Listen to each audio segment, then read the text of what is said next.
আল্লাহ নবী মুসা আলাইহিস সালামকে আল্লাহ তাআলা মুআজিজা দিয়েছিলেন, তিনি লাঠি জমিনে রাখলে সেটা সাপ হয়ে যেত। কিন্তু মুসা আলাইহিস সালামের ইন্তেকালের পরে কেউ আর ওই লাঠি দিয়ে মুভিং স্নেক বানাতে পারেনি। আল্লাহ নবী ঈসা আলাইহিস সালামকে আল্লাহ তাআলা আরো মাইন্ড ব্লোয়িং মুআজিজা দিয়েছিলেন। শ্বেত রোগী ধবল রোগীর গায়ে হাত বুলিয়ে দিলে রোগ ভালো হয়ে যেত। অন্ধ ব্যক্তি চোখে টাচ করে দিলে সে দৃষ্টিশক্তি ফিরে পেত।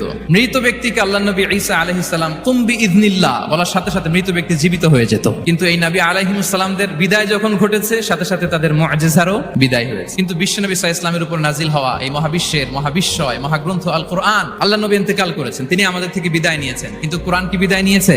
কিয়ামত পর্যন্ত থাকবে। বিষ্ণু ইসা ইসলাম একটা আয়াত যেভাবে পড়তেন আমরা ঠিক হুবহু ওইভাবে পড়ি। বিষ্ণু ইসা ইসলাম একটা শব্দ ১৫০০ বছর আগে যেভাবে উচ্চারণ করতেন আমরা ঠিক ওইভাবে করি। এখানে অনেক কারীরা সুন্দর কণ্ঠে কোরআন তেলাওয়াত করেছে না? বিষ্ণু ইসা ইসলাম যেমনটা করেছেন তারাও ঠিক তেমনটা করেছে। কিয়ামত পর্যন্ত অবিকৃত অবস্থায় এই কোরআনটা থাকবে। তাই কোরআনটা হচ্ছে, এজন্য আল্লাহ তাআলা যুগে যুগে নবীদের মাধ্যমে আসমানি কিতাব পাঠিয়েছেন।